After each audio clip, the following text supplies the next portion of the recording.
Praise be to Jesus. Well, I'm back with you here. I came across another article, and of course, I assume that most people aren't going to um, read the grand jury report from Pennsylvania. So I thought I'd read a little bit of this to you. It's very disturbing, and it gives you an idea of how really serious and really absolutely disgusting some of the things that have happened here. So I'm just going to go ahead and start reading here. A Pennsylvania grand jury released its much awaited report today, identifying more than 300 sex abuser priests and detailing how six different dioceses systematically covered up their crimes for decades. The abuse detailed is shocking.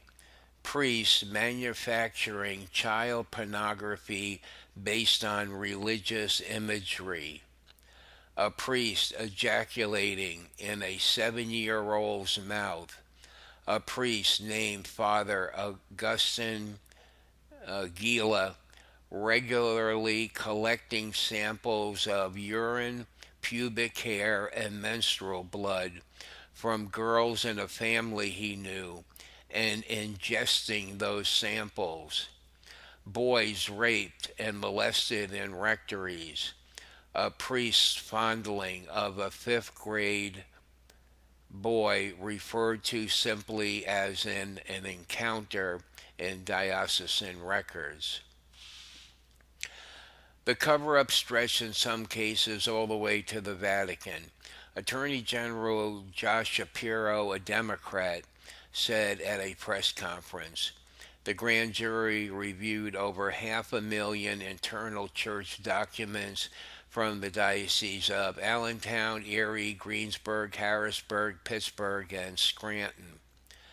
The cover up was sophisticated, and all the while, church leaders kept records of the abuse, said Shapiro. Church officials themselves referred to these records as secret archives, and they sat just feet from the bishop's desk. Monsignors, auxiliary bishops, archbishops, cardinals have also been protected, said Shapiro. Many, including some named in this report, have been promoted. Father uh, Schliepert, identified in the report, is now Bishop Schliepert. Bishop Worrell is now Cardinal Worrell. Father Zubik is now Bishop Zubik.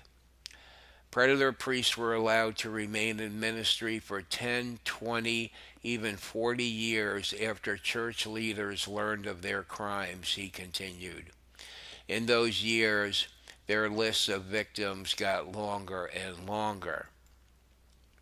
The grand jury found that dioceses lied repeatedly to protect their own interests above those of victims, sometimes curbing their own investigations in order to avoid finding additional victims. The grand jurors wrote that they believe their report on the 301 priests and their enablers is the largest of its kind.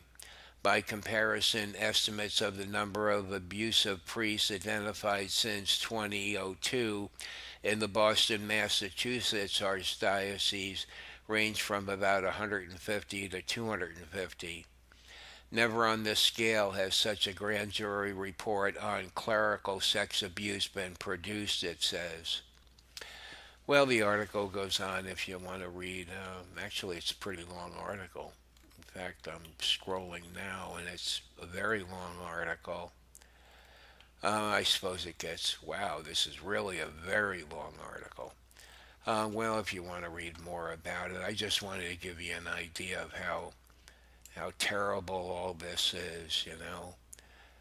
Boy, and this is, you really wonder, are there other groups of dioceses or, you just wonder how much more of this there is.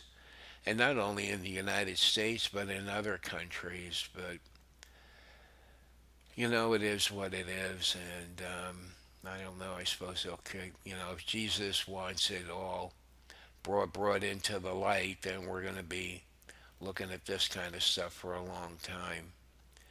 So I'll leave the link to the article in the description box if you want to read more.